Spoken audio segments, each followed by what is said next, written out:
Welcome to The Pestle, reviewing and breaking down movies to look for insights into the movie-making process. Hosted by my buddy. Wherever he goes, I go too. Now let's dim the lights and start the show. Welcome everybody to The Pestle. Today's show is brought to you by Pemberton's, the bar that provides every flavor of Miller Lite your heart desires. Stop by Pemberton's. Welcome everybody to The Pestle. I am Wes. And I am Todd. And we make things. We work in front of the camera, behind the camera, into the mic, voiceovering, editing, music. Todd has a band, Mad Valley. You might have heard some of his latest tracks if you've been tuning in, and all of that. And we like to use all of that as a method of analyzing films, because ultimately that's what we love to do in terms of our downtime and our professional lives. Like, it's just all kind of centered around a lot of movie watching and storytelling, and humanity loves a good story. Yeah. So I don't know. I think I'm interested to dive right into this one this week, man. What are we covering? So today, sorry, let me jump back on here. Yeah. So today we are covering Paranormal Activity. I think it's from 2007. So the original one, the first one. So if you haven't seen this, please pause this episode and go watch it, because we're going to spoil a bunch of stuff. Yes. So we'll touch on cinematography, combining style and story. We'll also look at some of the writing and story, selling the world, the slow burns and slow payoffs. We'll definitely look at some of the directing and editing, as well as a few fast facts, such as this was shot and made in 2007, but wasn't actually released until 2009, for a variety of reasons that I think are, kind of interesting, and other such stuff and things and stuff. And a quick synopsis of the film. After moving into a suburban home, a couple becomes increasingly disturbed by a nightly demonic presence. It's written and directed by Oren Peli, cinematography by Oren Peli, and it's featuring Katie Featherston as Katie, Micah Sloat as Micah, Mark Fredrichs as the psychic, Amber Armstrong as Amber, and Ashley Palmer as Diane. Only one person not using their actual name. Yeah, right? Ashley. No, I don't think that. No, applies. You're a Diane. You're a Diane. Dude, so no clip. I couldn't find a good clip. It's all, tones and screaming at each other, or not really screaming. There's not actually that much screaming in this. But when they do, they go for it. And so I'm curious, one, when this came out, did you see it, or was this your first time checking this out? And what's that experience been? Does it get to you, or has it lost some of its, moody shine that made it work so long ago? No, it got to me. I liked it. I liked it for sure. I don't know. I think the whole found footage thing got a bad rap, I guess, after Blair Witch. I think, I don't know. Blair Witch was so pivotal, I think, in most people's lives that, like, then it just started happening more and more, and everybody pigeonholed it into this is what it is, what you're expecting. And this is different. We're all in one location. We never leave the house. We're just there. For me, it was really just, I don't know. It was great. I don't remember if I saw it in theaters or not. I think I did, but I can't remember that far back. But I enjoyed it just as much as I think I would have back in 2009. Wow. Yeah. That's really cool. I know. It was surprising. I thought, oh man, it's going to be dated. And, you obviously, the camera's older but if you put yourself back in 2009, it's really pre-iPhone or around when the iPhone came out. So it wasn't, these people are not on their phones constantly. They're working, they're doing, reading, she's studying. They talk about watching movies. It's like they're almost forced to interact as opposed to just like being on your phone, right? But also, I like that they identified that she can't get away from this thing. So, it's been following her whole life. I mean, it's a whole explanation of her experiencing this as a child, and this is still with her now. And I like that this demon hates Micah. Um, it's like jealous. It wants her, and I think it's possessive. Pun intended. Yeah, nice. And I thought that something really simple like the photograph in the attic of this new house and it's a photograph that should have been burned because everything in her house had gone up in flames when she was younger. Like, I thought it really inexpensive, smart way to make you understand this is the same thing as when she was a kid, and that it wants her because she's the only one in the photo, and that it probably had a hand in setting the fire.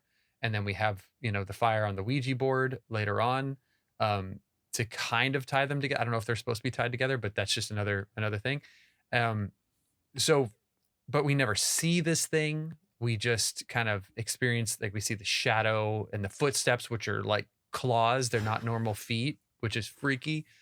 The way that the lighting in the setup with the camera in the corner is so famous. It's perfect to me because you have this whole section that's too dark. There's no light, outside their door.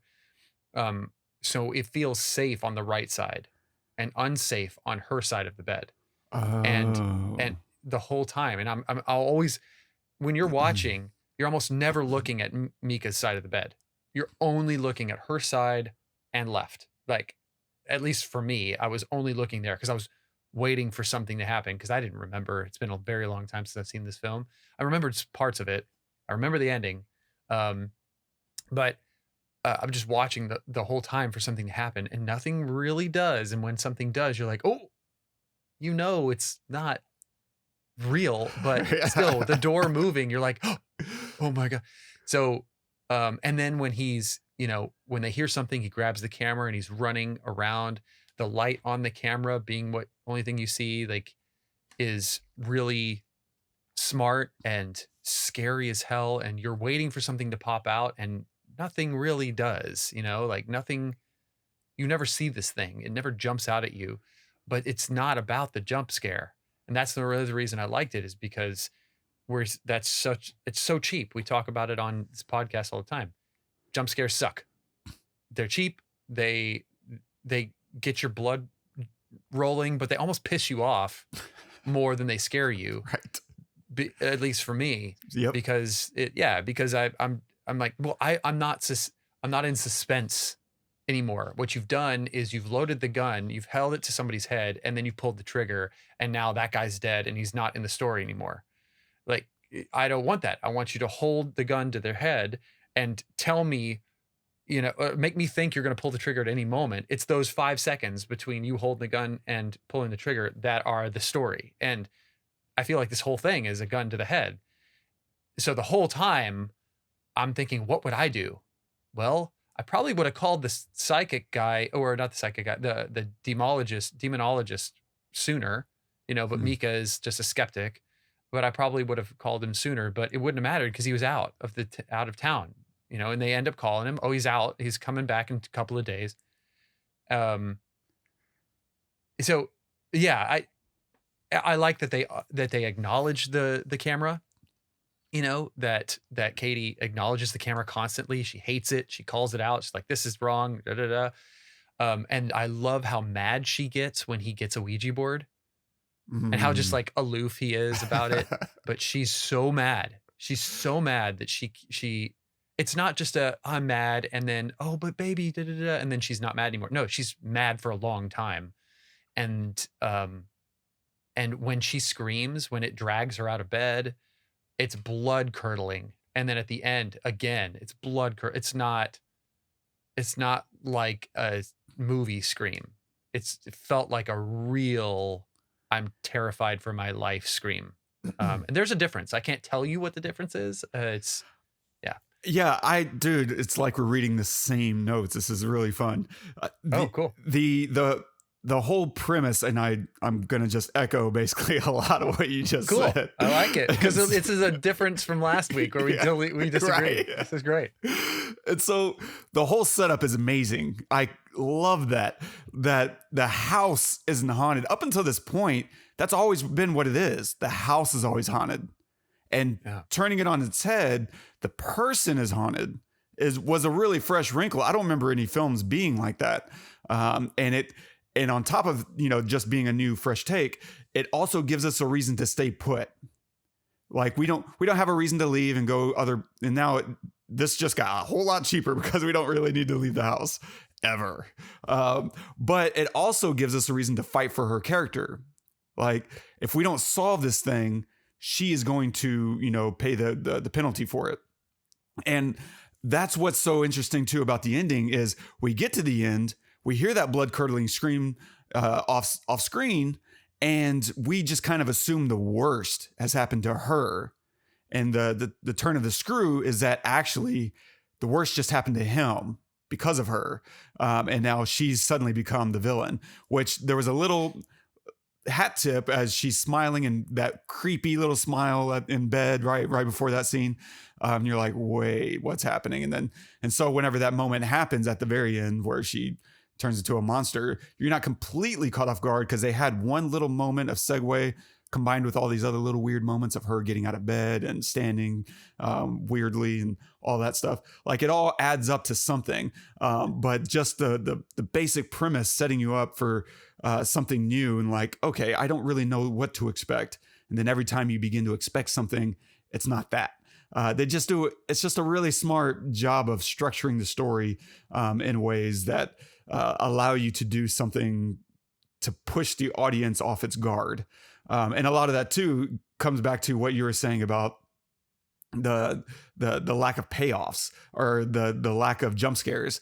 And it's as soon as you execute a jump scare, right? Because how many shots are just, slow panning moves, waiting, right, for the jump scare. And like you said, it never comes.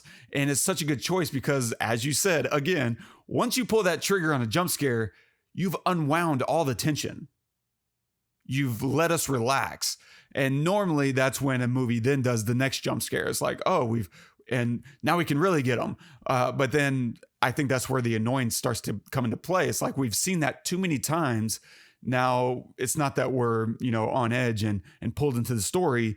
We're kind of waiting for the filmmaker to attack us. And those are two different experiences because one is more thinking about what the characters are experiencing. The other is thinking about what you're experiencing. And that's not what you want out of a story. You want to be in the story, and the more you're thinking about what the filmmaker is trying to do to you, the less interesting it all becomes. And that's just genius. In a similar way, like I love the camcorder light. At night, it's really limiting our information, of course. But the thing is, they could have just turned on all the lights. And that's what normally people would do. If you think there's a burglar in a house, you don't creep around in the dark. You're like, nope, every single light is coming on. I'm going to see everything. And they don't do that. But the camcorder spotlight actually feels reasonable to the viewer because we are getting a lot of light and it's right there in the middle of the shot. And so you don't feel a need to ever scream at them as characters like, turn on the lights, you idiot. I never felt that, compulsion. It wasn't until my second viewing where I was like, wait, they could have turned on the lights this whole time, but they didn't. And that's just really smart filmmaking or really good. You stumbled into something. I don't know which, but either way, you get the credit.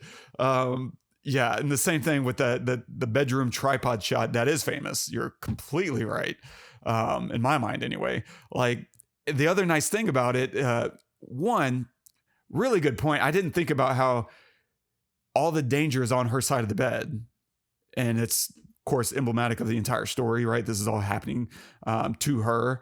But the other nice thing about that whole setup, putting the tripod, the camera on a tripod like that works so well. It fits in the story. He's trying to monitor everything. And so it has to go on a tripod. But it works really well for visual effects too, because all those stunts, you can now walk a person into the frame, have them do something like grab her ankle and pull her out. And because it's all locked off, you have a clean plate. You can wipe him away. There's never any chance of tipping your hat on the visual effects. It's all taken care of because everything that's going to be happening is going to be on the other side. So if it's her being dragged away, he's on the other side of her. And so the camera never needs to see through him. Yeah. You can always just erase him in post. And it just makes for a very clean visual effects, cheap, like that's stuff any one of us could do. Yeah. And you see this kind of effect happen all the time. If you see, those photographs of people floating in the air, they're just on a ladder, right? And you just erase the ladder, or they're standing on a chair and doing a nice pose, maybe blow wind into their hair or something. And suddenly it feels, majestic. And you just take 2 shots, right? You put the camera on a tripod, you take a shot of nothing there, and then you take a shot of them on the ladder, and then you layer those on top of each other and you erase the ladder and you just reveal the background at that point because that other clean plate is sitting underneath. It's very simple techniques, and that's all he's doing here. I would imagine anyway. If he's doing something else, he's overcomplicating it. But there's no reason to do anything else, in my mind anyway. Yeah. So many things. The other nice thing as far as cinematography goes is that whole verite style, right? It's documentary-like, where the filmmaker is inserting themselves into the film, right? And in this case, our filmmaker is Micah. Even at the end of the movie, they don't say written and directed by Oren Peli, right? It's all about selling the concept. This whole thing is selling the idea. There's no, Katie was played by, Jessica Armstrong. No, Katie was played by Katie. It's like, oh, well, that's creepy. I was waiting for that because I forgot about what happened I forgot about what if there was any credits. Imagine not, going to the movies and seeing this on a big screen and there's no credits at the end because there's none. It's awesome. That's how you buy in, or like they tried to sell it. Yeah. Because then you walk out of the theater and you're telling people like, you wouldn't believe what I just saw. Like, it might not be real, but maybe it is real. And it's more fun to talk about it as if it is real. Even if everyone walking out is like, okay, that's clearly, fake, but they did their job to give them permission to take it seriously. And who doesn't want to? Who doesn't want to believe in ghosts and the supernatural and run with it and go scare someone else? Like, you got to see this movie. And then it becomes your movie at that point. And that's the cool word of mouth marketing aspect is now you're telling your friends, you got to go see this movie. It's real. I talk to someone and they know someone, right? And you can just kind of build it up just so that you can scare the crap out of your friend. That's the kind of stuff I would do. Why not? And I fell for it watching the Blair Witch. That was the earliest version of it where, right, I went to the movies with I had just moved out on my own. I was living with my brother and a buddy. And me and this guy went to the movies, we saw it, and we were freaked out. And we get home and we're like checking the closet under the bed. And I immediately, this was early days of the internet. And so like I'm jumping on Yahoo and searching like, is this real? And I have to read like 3 articles before I finally get the hint. Okay, no, it's fake. Okay, good. I can go to sleep. At the time, I was like a born again Christian. And so like demons and all that stuff was very real to me. So it didn't take much to sell me. And then watching this though, I went in eyes open. I didn't read up on it or anything, but I just knew this is going to be BS, and that's fine. But I watched it in theater in 2009. And it was one of the coolest experiences I've had in a theater because on the one hand, the audience was ruckus, like just out of pocket. Everyone was screaming at the screen, laughing, screaming, and I loved every second. That was great. Normally you would hate that shit, but that sounds awesome for this film. Because nothing really happens, like so much doesn't happen between the stuff that does that, the entertainment of the people around you freaking out. So good. And despite all of that, I was horrified. Like I was on the edge of my seat, and it was just this weird dissonance of there's this enjoyment of what's happening as well as utter terror. Cool. Very cool. It was so cool. And the Verite style, I think, really does a lot for that, right? That style grounds us. And just spending time in the world with the characters, right? Eating, talking, discussing their issues. Because the first 5 minutes are like, this is weird. This isn't like a movie. Why are they? This is bad acting, right? This is bad camera work. The lighting sucks. And you're just kind of judging it for the first several scenes. But because you sit with it, in most movies are like this, the first 5-10 minutes of watching Will Smith or Tom Hanks in a new role, you're like, that's not you, Tom Hanks, with that accent. I know that accent. But then, you get in a few scenes and they stick with it, right? That's what he's there to do. And before you know it, you're like, yeah, he's, Shlomo from, the Bronx. Of course, he's got, a crazy accent. That's Shlomo or whatever. Like, he's just, you start to buy in, and that's what this movie does. It just sticks with it, and everyone's committed to the bit. And because the way you film it, it just pays off so much, right? The format itself is very forgiving of like the amateur look and the weird edits, and the acting, the staging, the camera work. It all plays into this found footage genre. And the more they do it, almost the more it pays off. Like, be unreasonable, talk in weird clipped sentences, have these weird edits, because that's what normal people do who don't know how to filmmake. This is what it looks like. And so they're not acting, as we were talking about before we hit record. You're like, yeah, this is perfect because no one's acting. It's all improv, to a large degree, I imagine. And we'll come back to this, but I imagine, he had a good outline, maybe block the scene, rehearse it a little bit, and just do take after take after take after take. And then you get into the edit and you're like, let's string this, and this. Okay, this went for 5 minutes, but we're going to chop it down to 15 seconds. And then we're just in. And it's just a beautiful idea of anything goes because it plays into the story. Not just because I'm a lazy filmmaker, but because the whole story that we're telling allows for all of this. And therefore, let's lean into it. Is genius, because in that same way, mirrors and camera shadows help tell the story, right?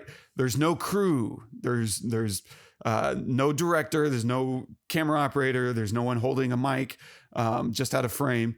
And so normally mirrors and camera shadows are your nightmare. You're working around all that.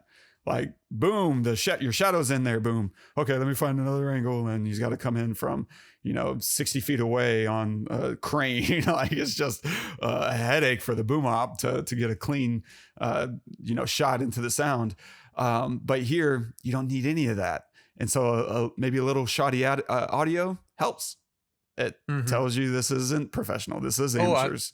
And they do such a great job of that. There is that scene of him saying, "Whisper from over there. I want to see if I can hear you." And we can't really hear her. It's a garbled mess of distant audio. So we really feel like the only audio we're getting is from this microphone on this camera. That's it. So anything we hear is from the audio on this camera, which the whole thing is a found footage thing. So there wouldn't be any other audio from anywhere else. When they have a scene that shows that. They also, and I was asking this to myself, how does he handle battery and footage and stuff for all night long? And he explains it to the psychic when he comes over. So it's in a conversation and he's explaining this. I get the audio from this mic that's sitting on the table and it goes into this hard drive on my computer that I have set up. And it's all like directly, basically the camera just captures it, spits it out onto the computer. He explains that. So now we have this explanation of, now by this point, we have the explanation of how he captures the footage. He even says at one point to the camera, "How you doing? You have enough batteries? Whatever." So we're thinking about battery life. We're thinking, and then we're like, well, what about footage? He explains it to the psychic, and then the psychic tells us that we can't leave the house. So any weird stuff that would have happened that we saw in the movie. I'm always of the mindset, the very first thing that happens that I can't explain, I'm leaving the house. I'm out. I'm done. That's just me. Well, we can't leave. Now we have that established. So we have established now that we can't leave. All the footage is going to a hard drive that he can then check the next day. The audio is coming from the camera. That's the experience. The lighting a lot of times is coming from the camera, as you said earlier, and it's all explained through either dialogue that is not staged and written, that is just, to someone else, not to me as a viewer, you know. So it's not dumbing me down, and all the situation is explained as well. So they do such a great job of putting us in that world without putting us in that world. Yes, completely agree. It's all conversational, and so it feels honest. And like you said, it's not for our benefit, even though it obviously is for our benefit. But because one character is genuinely curious, that's a great avenue for advocating for the audience. Is really smart. And him walking around the house shooting nothing. Those empty frames are terrifying. Oh my God. We're just waiting for something to fill that space up. And so the more you shoot nothing, the more scared we get. Like, it's such a great, weird paradox. It's genius. But the camera even allows for simple conflict to create some tension, right? Turn it off. Just the existence of the camera is a conversation that can create and generate some tension between the characters in the story. And we feel that because we know how it feels to have a camera on you when you don't want it on you. And so you're immediately empathizing with Katie when she's like, turn the camera off. And he's like, what? And she's kicking him out of the room that time, right? When he's trying to like, I think it's after the Ouija board incident. He goes up and she is just pissed. And he's like, no, let's just talk. No, get out. And he starts to leave. Then he starts to go back to her and we just turn to her face and she's like, get out. And he's like, okay. It's just really well crafted. Yeah. What the other thing around the cinematography is that this is so, again, really smart. Watching the characters watch the footage is genius. Yes. It suddenly feels so much more grounded and immersive and less like a production process because they're just watching the footage that he just recorded. There's been no editing. This is just us scrubbing through the raw files that we've already seen. Yes. But now we're like, oh man, I can't wait till they watch that.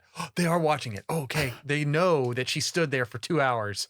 That's creepy. Okay. Yeah. Sorry. It's so good, but it's just a genius little wrinkle to use what you have to further your story. Why wouldn't they want to watch the footage back? Of course they would. And doing that helps just create a whole new depth and immersion of this is a real thing that's happening because this is how real people act. And yeah, it just removes this veneer of production process when characters are interacting with the thing that they're making, as opposed to they just happen to make it and we just happen to find it. No, let's see them seeing what they got. It's really fascinating.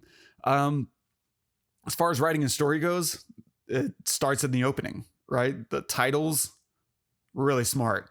Paramount Pictures would like to thank the families of, Micah and Katie, and as well as the police department of San Diego. Like, it's just this official, like, we're doing this with everyone's permission. This is above board. And it's clever. Asking for permission to show this footage makes you feel like this is personal. This is intimate. We're reading Anne Frank's diary right now. In that sense of, should we be watching this? I don't know. And it's just a very clever, it's simple. It's text. It's free. You have nothing more to worry about as far as budget goes. And other little simple things that they do. Him asking her right at the outset.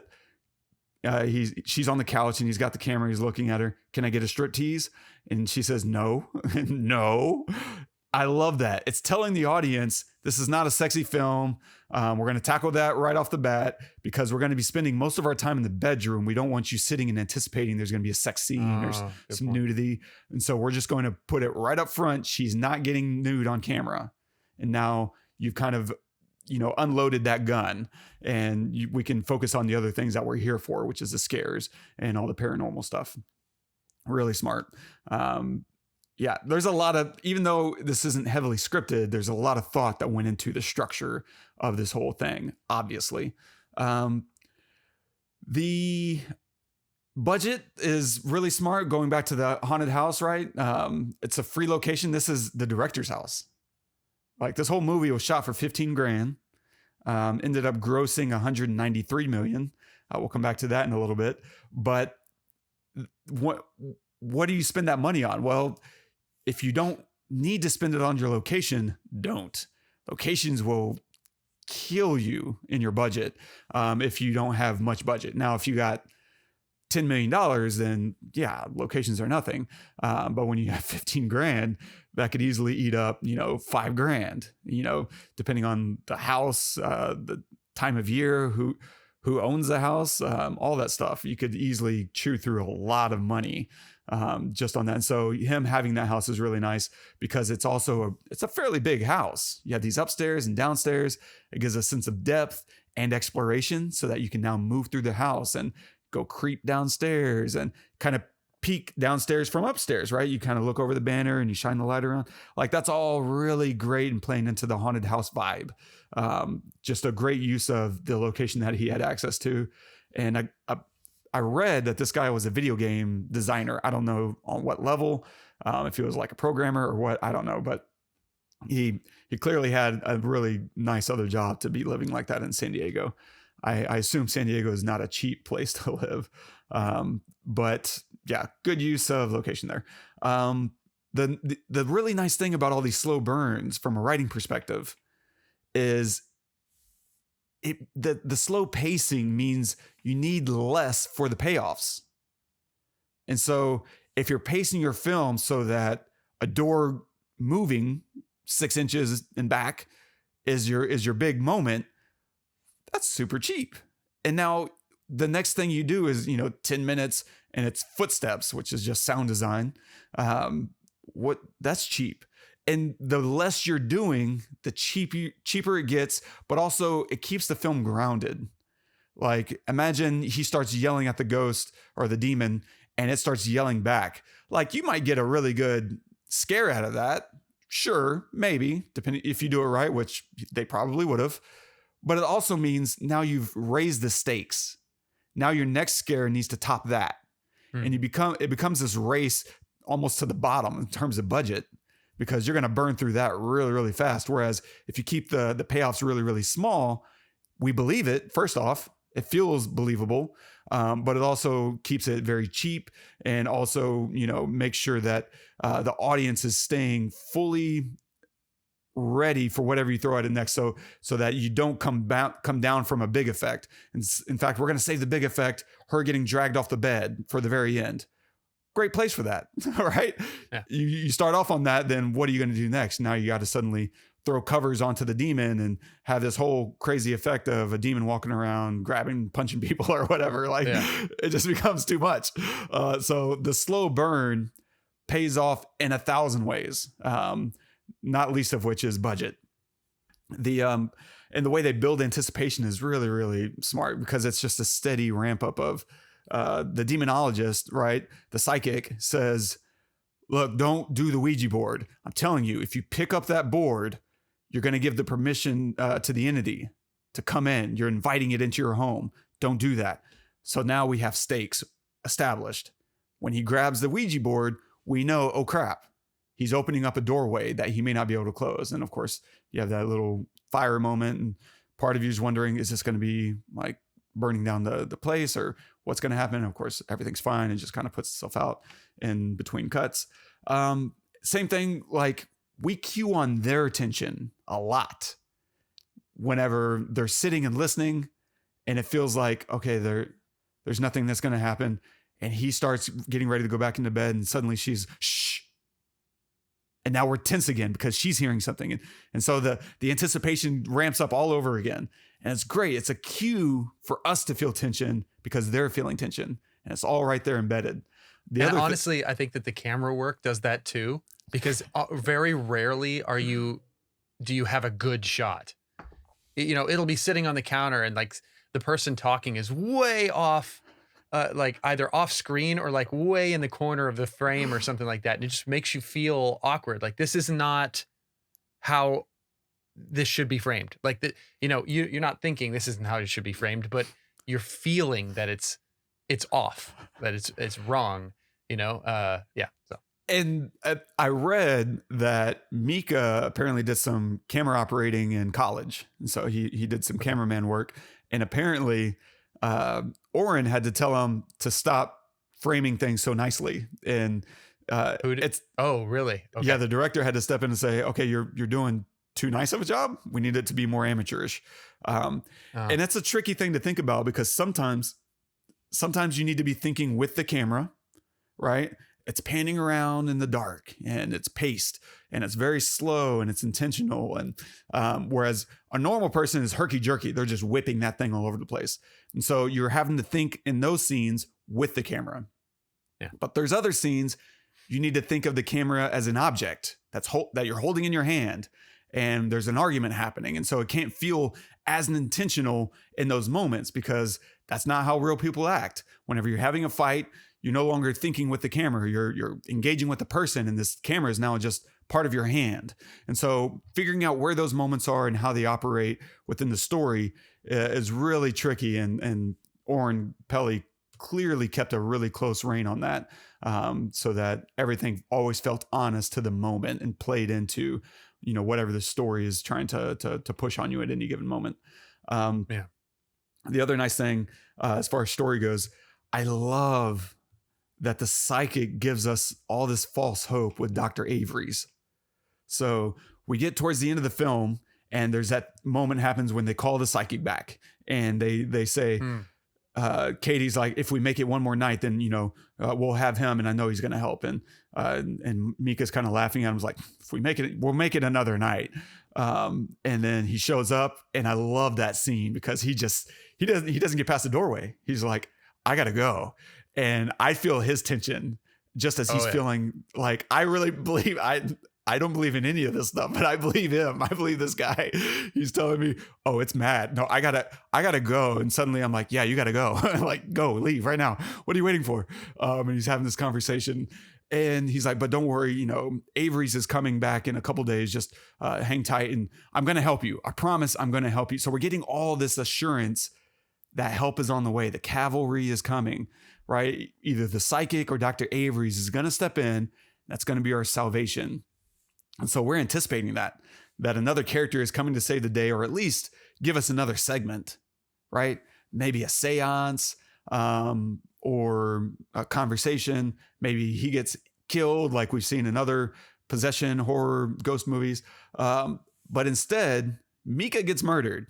And I think that's a really great way to break the rhythm of a normal horror film, right? For one, we let the bad guy win, which seems to be par for found footage, right? Which is why it's found footage and not showcased footage, right? You don't find something that a survivor left. You find something that the dead left. And so it goes hand in hand that found footage usually means the bad guy wins. But most horror films end with the hero moment of, we figured out the ghost, we figured out the demon, the monster, and here's the secret handshake that makes it disappear. You grab the cross and you say the prayer and you really believe and you chant and hold hands and sing Kumbaya and everything. And it breaks all that, because we're setting up the expectation of a whole new scene, and suddenly not only is that scene not going to happen, but the bad guy isn't who we thought, blah, blah, blah. Like, it's just a really smart use of setting the expectation for the audience that you're going to subvert. Genius. Really, this is really smart stuff. And it probably sounds weird to some people. I think most people get it. But some people are like, wouldn't watch this film thinking that there's this many layers going into it because of the way it looks. And of course, that's the whole point. It's to sell you on, this isn't smart. This is reality. It's smart. And so directing and editing, this whole thing apparently was shot in 1 week, which is mind bending. I mean, believable for sure. Yeah. But to think that these guys, and it sounds like it was also chaos, because no one's getting sleep, and he's editing while he's going. So he's chopping up some of these scenes, right, so that they can watch it in other scenes, as well as probably just making sure he has what he needs, because it's not like he's going to get the weekend to test some of this footage, or he has another editor. He edited, he shot it, he wrote it, he directed it. This is a one-man band. And we'll come back to the Blum implications here in a little bit. But I love the opening shot. The opening shot is really smart because it starts on a music performance on the TV, right? It's these guys playing in a band, and it lasts for like 3 seconds or something super fast. And then we cut to some other scene. And it's really smart because using that music allows him to demonstrate a hard cut. And a hard cut is a quick demonstration of a couple of things. One, the movie's editing style is going to be choppy, but it also demonstrates a jump in time. So every time we hard cut, we're jumping forward in time. Whereas there's a lot of like fast dissolves, and those fast cross dissolves smooth out these jump cuts that could feel like a jump in time. But that's what the hard cut's for. Instead, these fast dissolves are usually to contextualize one scene. And so we're jumping around within one scene when we're using these really quick dissolves, and saving the hard cuts for when we're jumping around in time. And in that way, they kind of teach the audience very quickly how to navigate through this experience. And it starts with just this opening shot of a music performance. And we hear, we see, and suddenly we get it. And it's like, to me, whenever I'm talking to a client, I do a lot of VR filmmaking. And one of the things sometimes I'll throw out at a client is how smart Super Mario Brothers was. Like the video game on Nintendo. It's really smart. That first level is genius because it teaches you everything you need to know to get through this entire game. You know, it doesn't save a lot for later levels. Now, there are some like underwater or whatever, but 90% of what you need to get through this game, you learn within the first like 2 minutes of playing the game. Like, can you hit a block? Can you jump on top of a turtle head? Like, it's just designed to teach you what you need and therefore make it a very smooth game playing experience. And that's what you do for me, VR filmmaking as well. We work that kind of methodology into how someone puts on a headset and starts playing a video or interacting with the worlds that we build.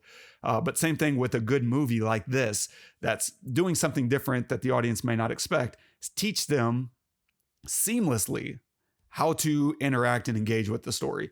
And I think that's what he's doing here. Yeah. To that end, directing wise, from what I've read, there's no real script. Instead, it's improv, but probably heavily outlined and lightly rehearsed. And then you shoot takes and takes and takes and takes. And then you can chop it up with no real editing rules in place. You can do whatever you want. And they do. They clearly do. There's that scene where like she gets the breath blown on her hair. And the second her hair is about to stop moving, we jump immediately to she's down the stairs. And that's a great edit because you feel the energy and the horror and like, oh my God, because that's how she's feeling. Well, let's cut out the 2 seconds that it takes for her to go from standing there to down the stairs, get straight to it, because emotionally that's how it feels. And there's just all this creative editing that you can do because the rules are out the window. Now that amateurs are in charge, we don't have any expectations, like none. Yeah. And it's just really, really smart. And so you probably work through a scene, you shoot it again. Now, some of these scenes I felt like could have benefited from tighter directing and writing, just to let you buy in a little bit more that this is a real moment. But it really doesn't matter. Like, that's the thing, is he got away with it because it did not matter at all. Like, his way probably pays more dividends because now we have an 85-minute runtime instead of an hour and 35-minute runtime. Mm-hmm. Tighter experience is better for this movie because you're saving time for those slow bed scenes where we're waiting for something. Like, save the runtime for where it matters. Those conversations where they're bouncing back and forth on ideas. Who cares? You know what? You're shooting this in a week. You have a week with your actors. Just shoot it 50 times and move on to the next scene. Once you know, I can chop that to hell and get what I need. Like, if it's just taking one word from here and one word from there and cutting them together, great. Who cares? It's madness, and I love it. The ending, I didn't remember. I remembered a different ending, and I looked it up, and there were multiple endings. So I think. What ending did you remember? So I remembered one with a knife.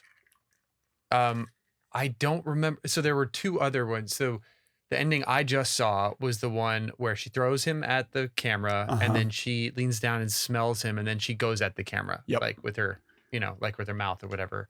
But there are two other endings. And one of them was, I think where she has a knife and I think she's stabbed him or something. And then the cops end up shooting her because she has a knife. And then there was another one where, I think she slits her throat or something, her own throat, and dies. Whoa. Yeah. So this one that I saw is the best. Like, I'm glad they did this one because this one's way, way better. I mean, you don't need to do the throat slit thing. You don't need to like bring other people like cops into it or whatever, that haven't, like, who called the cops? You know what I mean? Like that it sounds so ridiculous and stupid. So, but yeah, so there were multiple endings and I'm glad that they went with the simplest one. Yeah, this is the one I saw in theater. So okay. I guess I got the best one from the beginning, but it would have been cool to see one of these other endings, unexpectedly.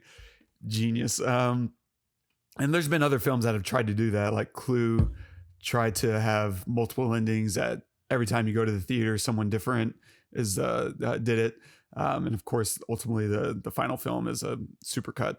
But yeah, this is shooting this way, I think is really cool. You give your actors a lot of freedom, and because nothing is scripted, it never feels dishonest. Like it's just, and we were talking about this before we rolled, like allowing actors to just focus on each other and react to each other is going to get you a much better response than having an actor trying to remember his lines while operating the camera and being in the moment. Like at this level, that's probably too much. There's too many things going on. Whereas if you just tell them react and operate the camera, now, okay, we get where the scene is trying to go, but we're not married to any given line. I can say things differently. I don't have to worry about coverage. I don't have to worry about, does this cut with that other angle that we shot earlier? No, instead it's just, I'm reacting in the moment and creating new moments, new ideas. And it's easier to direct. It's easier to act. And the director can just be sitting off camera in another room, just monitoring probably on his headset. I doubt he could watch most of this or some of it. Some of it, he can probably just sit behind the camera and watch the scene. But some of it, because of the 360 nature of some of these scenes, like he's probably not doing a lot of any of that. It's just staying as far away as possible to not ruin a shot and stepping in and saying, okay, how about we try it like this? Probably some of these cuts that we're seeing are him shouting directions like, hey, could you say this? And she says this, right? It's just in the moment, making sure they're staying in it, feeding them a line, testing it, saying, okay, let's go back from the top, still rolling, and we're gonna do X. Go again, start with this line, and just react. And once you get one or two of these days under your belt, everyone's on the same page. Like those first 2 days are probably hell because everyone's frustrated. You don't really get it, and you're stepping on each other's lines. But after a while, you start to feel the pacing and what the director's wanting. And as a director, you're feeling what your actors are best at, what they respond best to. And you're suddenly a team by day 3. And it's like, haven't we always done this? We've always done this. That's the fun thing about being on set is once you get to the end of the shoot, it feels like you've always lived there. This has always been your life. And that's where that sense of camaraderie is really fun and interesting. And it's bittersweet saying goodbye off of every shoot because of those feelings that you get for everyone. It's fun. Yeah. I think the other fun aspect of this movie is going back to the budget. $15,000. Oren Peli made this on his own. It's not really clear. I pulled up an article on Screen Rant. I was trying to figure out where does Jason Blum from Blumhouse Pictures fit into this whole story. And I ran across this article on Screen Rant that was really not sourced. They just kind of said a bunch of stuff and didn't really source where they were getting it. So I don't know how much they were saying was accurate. And so I didn't rely a lot. But one of the things they pointed out was Oren Peli spent his own $3,000 on the camera. And I'm like, where'd the other $12,000 come from if not from Oren Peli? Like, I just assumed he bootstrapped this whole thing because it's his name everywhere, unless he took out a loan or something. I mean, he has a nice house. I have no problem believing that he had an extra 15 grand sitting around somewhere. And so my assumption, he funded it himself. Now, what's interesting is no one liked it. Sundance didn't pick it up. Apparently they picked up the Blair Witch Project way back in 98, 99. And that's why it got off the ground. But they rejected Paranormal Activity for whatever reason, probably a lot of reasons, because the way it looks, the way it sounds, even though they did a really nice job with the sound, as far as world building and making you believe, those moments with the bass, that couldn't have been captured by that mic. Mm-hmm. Yeah. But it's layered in a way that it doesn't matter. It feels true. It's just like a rumble. It's like a little, genius. Yeah. Great sound design. But Sundance is probably watching this thinking, yeah, we've done that. We've been there. We're moving on. If they gave it a second look at all, which they probably didn't. And that goes to show that, one, not every film festival sees every picture in its potential. And so just because you made something that got rejected by everyone doesn't mean you're wrong. Doesn't mean your taste is wrong. It just means that you had a bad run of getting looked at by the wrong people. Or maybe a number of other things. Maybe it is a bad picture. Don't get me wrong. But maybe, just bad luck. Sometimes really good projects get passed over. I mean, there's probably 1,000 of those stories. Half the movies ever made probably are fitting into that category of the right person had to find it in order to make it come to pass. And so Paranormal Activity getting rejected by Sundance really means nothing either for or against Sundance. It's just part of the process. Good things get passed over. But what happened was, apparently, and again, it's hard to piece together exactly what happened.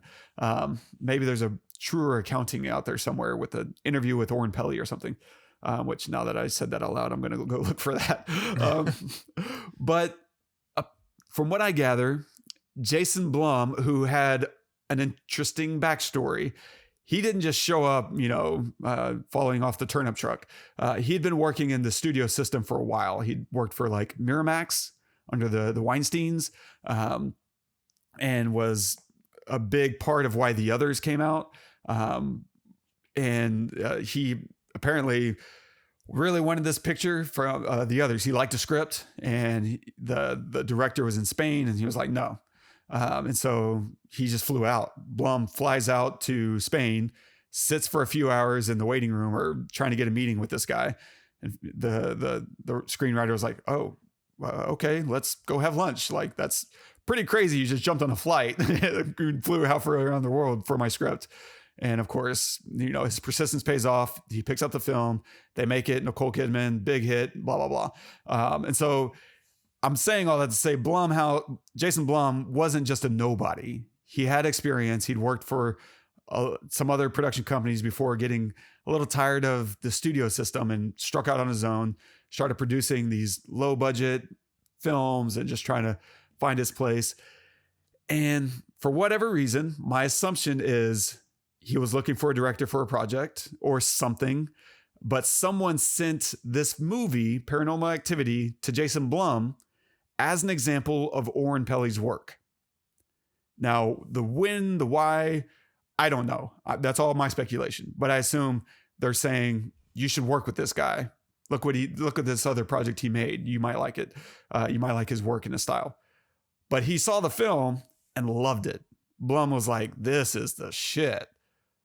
And then for the next 2 years, he fought Paramount to pick it up. Like, hey, y'all need to pick up this movie. And they apparently rejected him for like 2 years straight before finally, and this is why it took from 2007 when it was finished and completed and ready to go until 2009 to get released. Because Paramount was like, nah. Finally, for whatever reason, they pick it up and they buy it for $350,000. Now, I don't know what that really means for Oren Peli. I was going to say, what does that mean? Buy it for $350,000. I know my understanding is they bought the rights to it, which probably meant not a lot of residuals for Oren, but it probably meant a lot of residuals for Jason Blum as a distributor.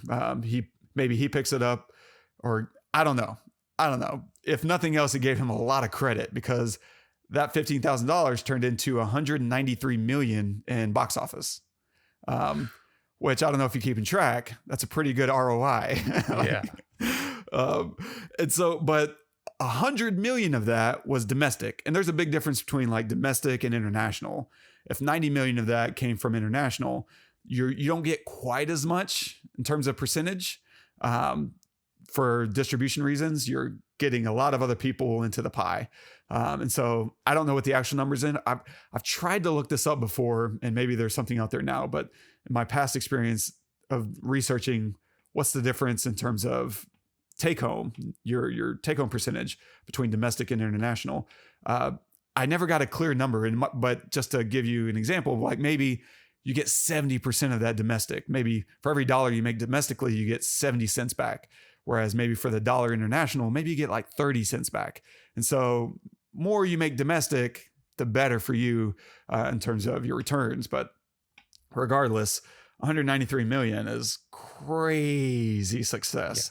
Yeah. And especially if Paramount picks it up for 350K, like they're singing Jason Blum's, songs all day. And so that put him on the map as a producer and really helped launch his career as we now know it. And of course, he went on to produce a lot of other incredible films: Get Out, Whiplash, the Insidious franchise, Paranormal Activity had a nice franchise run. I saw the next like 2, maybe 3 films, and they were great. I enjoyed them. They were more of the same, and I loved it each time. Like I was there every single time. At a certain point, I was like, okay, I'm done with this. But I got a lot of tension out of it, and it was a really fun, quick 90-minute film. Just genius. But it says a lot about Jason Blum that he could see the potential through all the things that we've been talking about. The style is the selling point. It's not something to sell against, like, oh, we got to figure out a way around it. No. Lean into it. The style is the sell. And I think he saw all of that right from the get-go. And it's clearly correct. Like, yeah, I don't know. I think we've both watched some stories about Jason Blum, some interviews that he's given just about his whole approach. He loves these $1 to $5 million horror films because he's like, man, if I drop $1 million and I have certain things in place, I can make that money back. Maybe I only make a little bit of money, but I'm not like losing my shirt. And if I have a hit, then that's just gravy. Like a Get Out, sure, it costs $4 or $5 million, but that paid for the next 50 movies that I want to make and bought me 50 houses. Like, yeah. How do you feel about just his approach? And I feel like this is about to be a really fun conversation because you and I think, have strong opinions about all this kind of ideology behind filmmaking and financing and all that. Yeah. I mean, I think we've talked about it on the podcast before. That's the way I think filmmaking should be most of the time. I mean, in my humble opinion, just because, it's great if you have a gigantic budget and you want to make Avatar, that's fine, but not everything needs to be Avatar, and I love the way that he does this. And I wish that there were more Jason Blum houses out there, and who knows, maybe we'll be one of those. More will come, but it just seems to me like it's a no-brainer. The amount, you look at things and just economically, and you say, oh, so-and-so made a lot of money and had a lot of success doing this.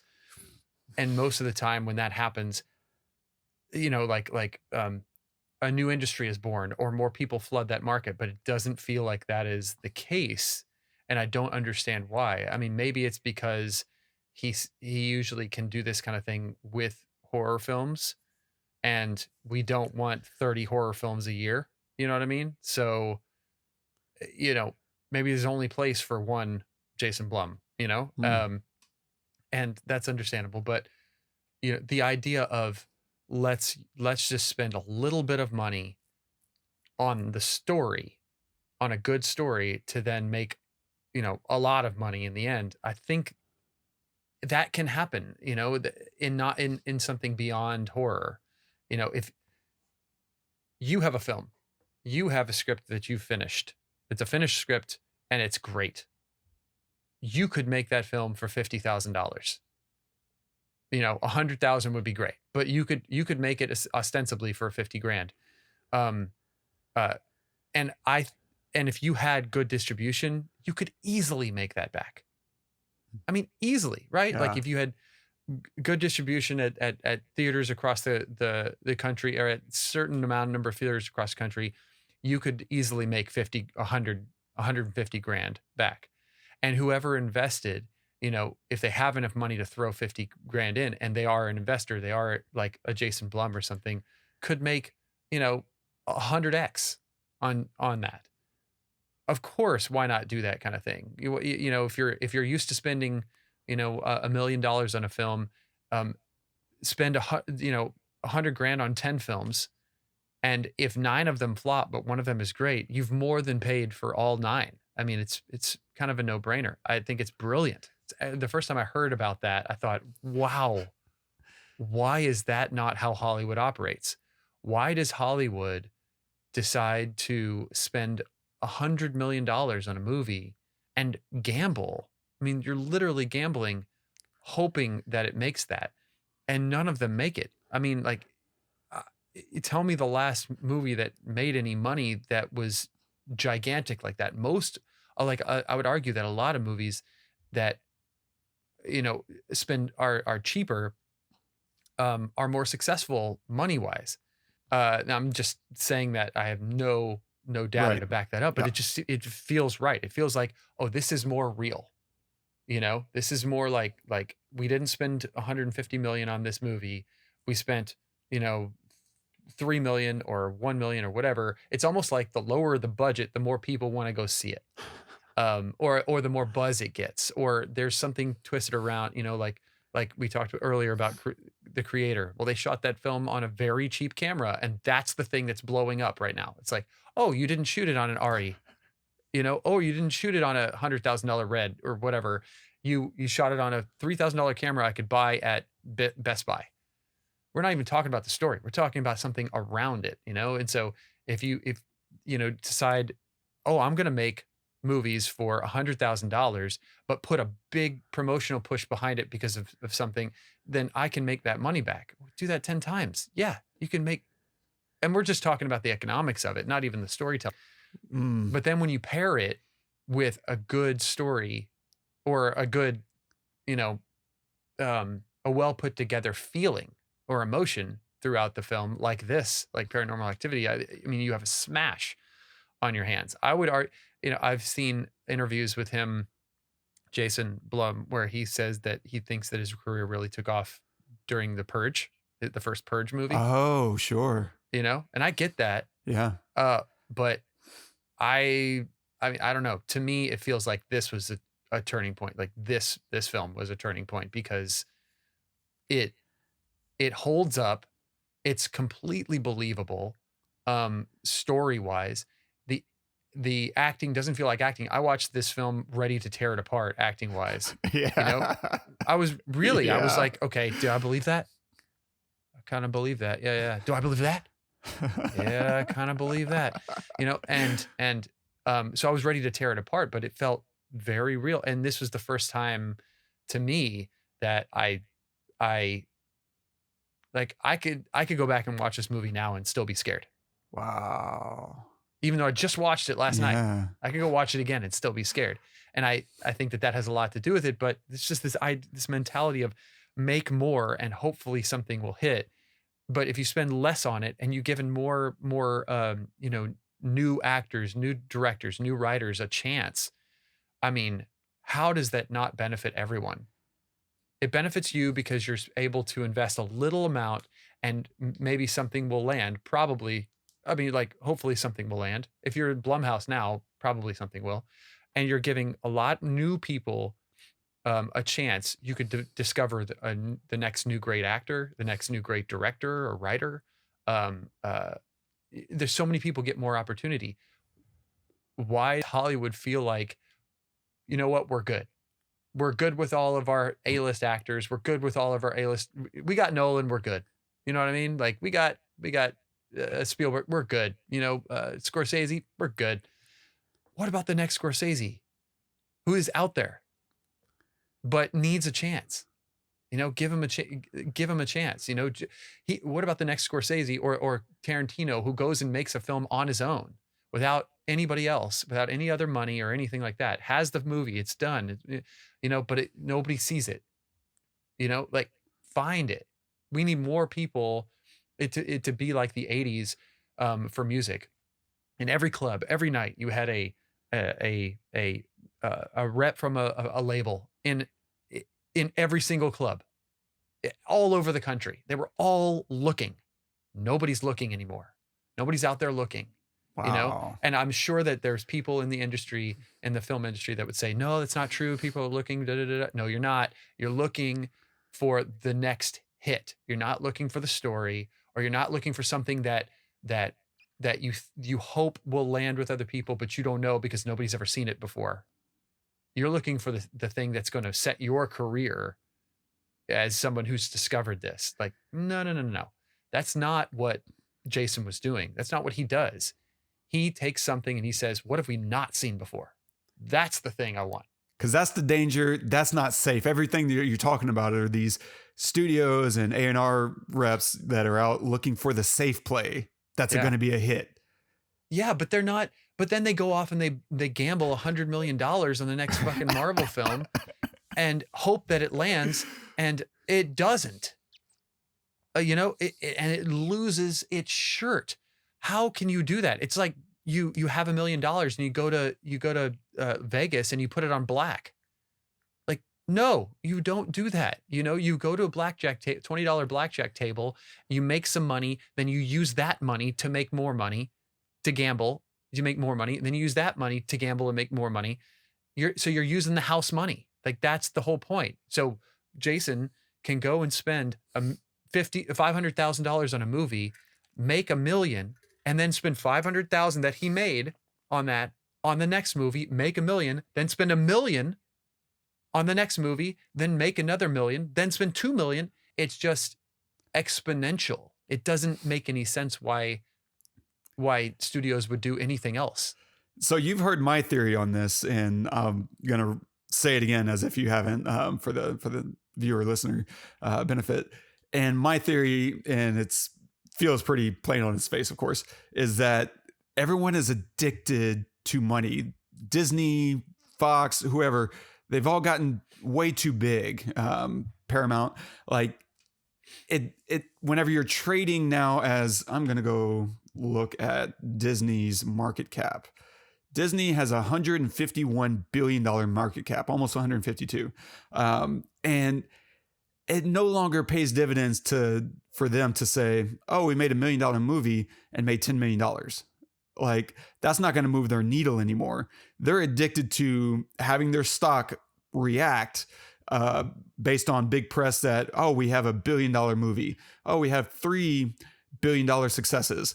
And they can no longer be satisfied with these smaller returns because they're so big. They're too big. Blum has been so genius in allowing $1 million success to actually be a success. That means a lot to him. That means a lot to his investors. That means a lot to his cast and crew, and to his directors. Like, they get paid off when their films do well. Who doesn't want to work in that environment? Because now you're incentivized to create something much more meaningful and personal and to put your best foot forward. And these bigger films are just thinking about, how can we spend more to make it more spectacle? And at some point they stopped engaging with the story and they started only engaging with, visual effects. And how can we make bigger set pieces? How can we shoot it in slower motion? Like, it's insanity because no one cares about that stuff. No one's engaging with, a Marvel film because they want to see a big explosion. They're engaging with Marvel films because they care about Spider-Man, because they care about Iron Man. And the less that you're trying to tell their stories and the more you're trying to make it about, oh, this film, you wrote the screenplay, but where's the big chase at the end? We need a big chase sequence. What's the big set piece at the end? We need a really cool big set piece. Like, they're writing around that stuff instead of, allowing whatever the story needs to be in order to maximize the emotional engagement, allowing it to be just that. And instead, it's about how can we pay it off visually, so that audiences feel good about paying their, $12. And it's a sad state of the affair whenever you're less concerned about the story itself than you are about all the superfluous elements that go with it. Yeah, I'm going to send you a link here of this is how they did the foot drag. Oh, this nice. guy recreates how they did the foot drag. And it's exactly what you Is said. it really? Yes. Where they key out. Yes. Well, first off, they split the screen. They take a plate, they split the screen, and then they do everything on the left side of the screen. But the rope thing, like, it's actually really smart because I didn't remember that she was wearing pants. But they tie something to her leg, and they use a rope that they then key out in post to pull her towards the bathroom out of the bed and then out the door. So they have two ropes that are tied to her. One goes to the bathroom, so you have somebody pulling her towards the bathroom out of the bed, and then one outside the room that then pulls her out of the room. That is the special effect. That is it. It is so manual. It's crazy. It's two ropes. And you're talking about like, oh, we need a chase scene at the end. Like, I'm not saying that there's no place for those things in Hollywood. Yes, that agreed. They're super entertaining, and every now and then I like seeing things explode. Don't get me wrong. But to have something that sticks with you for 15 years, and I can go watch it now and it still has an effect on me, and that is a practical thing that I could literally do right now in my bedroom by myself with nobody, with two other people with holding a rope.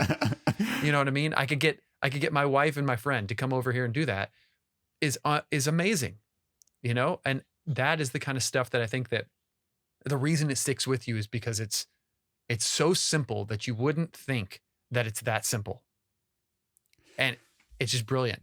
It is. And we've seen similar stuff with Everything Everywhere. Like, a lot of their effects were just very simple, practical, smart. Oh, well, we'll set up 3 TVs and that'll be the way that we're creating this effect. The lighting will be accurate, and it's just going to be her sitting in front of, sitting in the middle of all these TVs, and that'll be the shot. It's just a bunch of editing beforehand, and then, we capture it in camera and we're good. And now it's just, how can we splice this into, like, it's simple ideas won't come about whenever you have $200 million to spend on your movie. You're not thinking about what's the smartest way to make use of my budget. You're thinking about what's the fastest way we can shoot this. And you're paying for it. That's the old pick two, right? Cheap, fast, quality. You can't have fast and quality and make it cheap. And that's what's happening. Like, I've read so many films in these really huge budget movies. They go into production before the script is even finished. There's not a lot of movies that can get away with that. And the ones that do it by luck. Like, I love Gladiator. That's an incredible movie.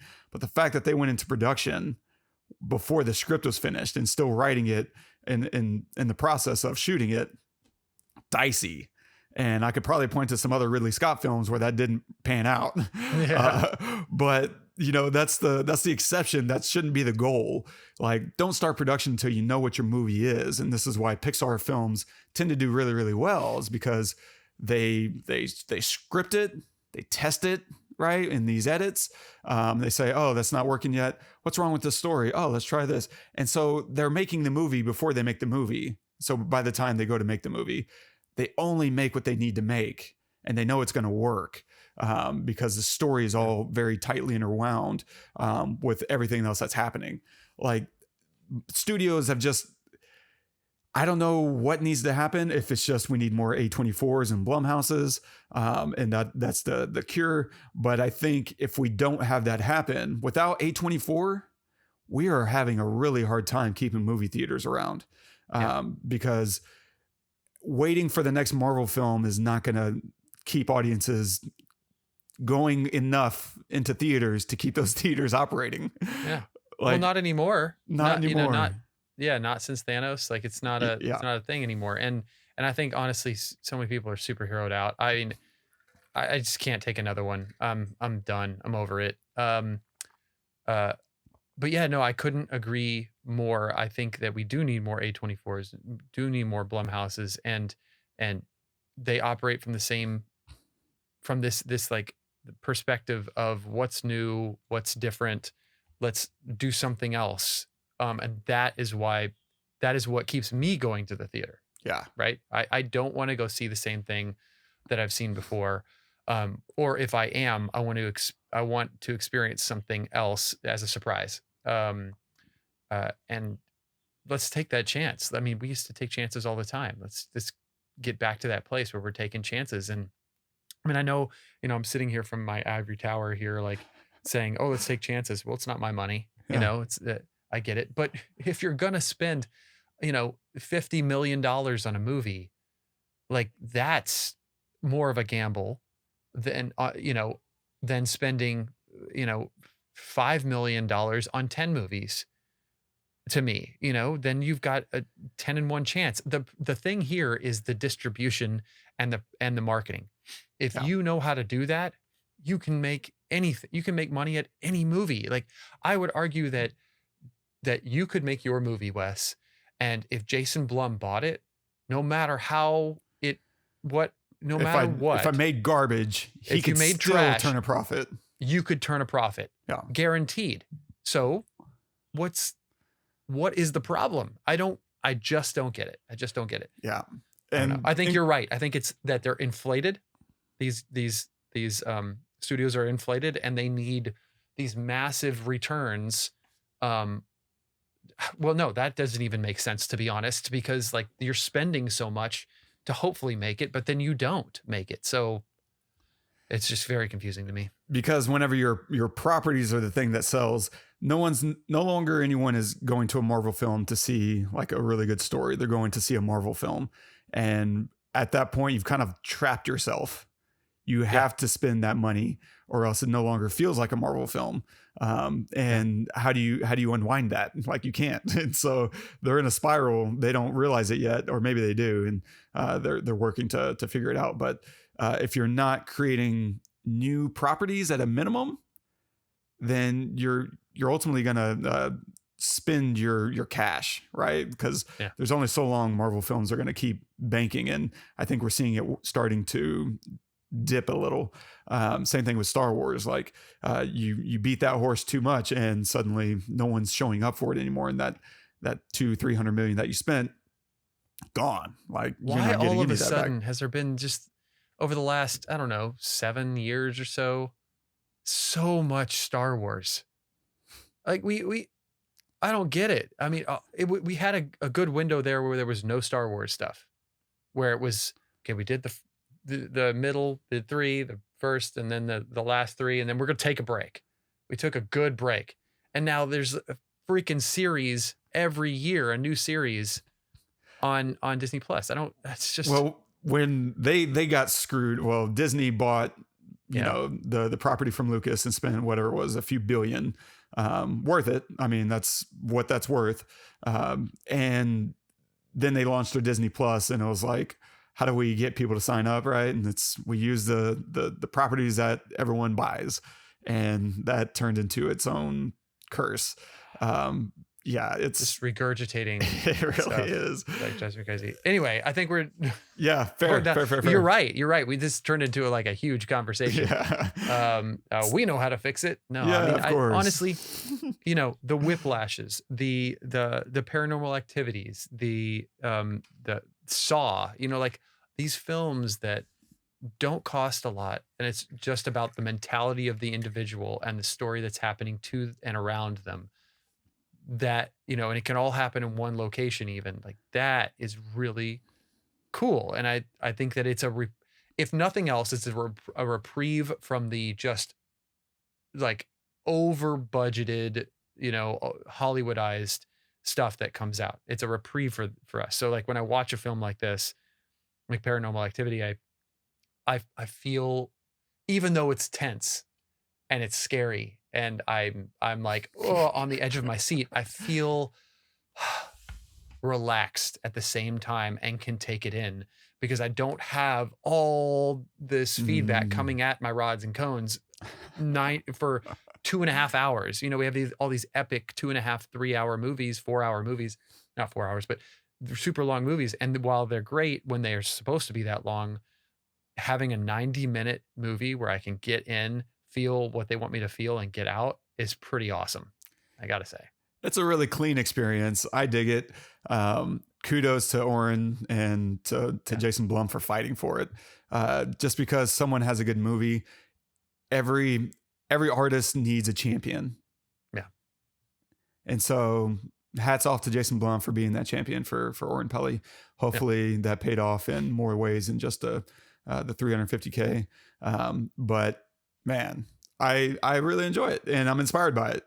I'm always inspired when a movie does something for under like 20 grand and has grand aspirations, but plays within its wheelhouse. It knows where to reach and when not to.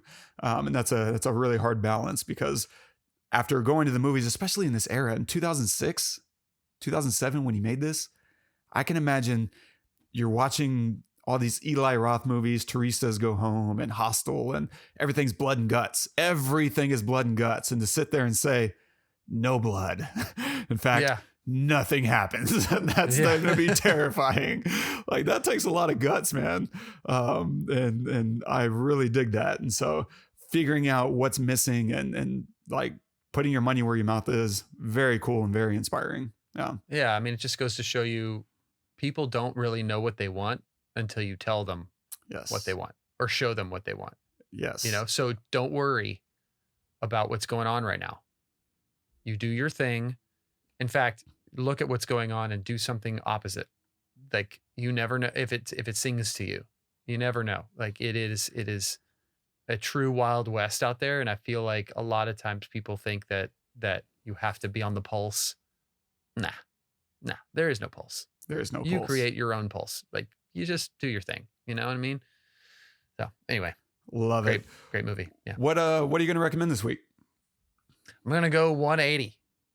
A total, not total 180, but like, actually, I'll stay in the same ballpark. Lower budget film, but not a scary one. I'm going to recommend Office Space, which is just a cult classic. I think I don't know, it's like $10 million budget or something like that. But if you know the movie, you know the movie. You know, it has a dear place in my heart, and I think it definitely holds up for sure.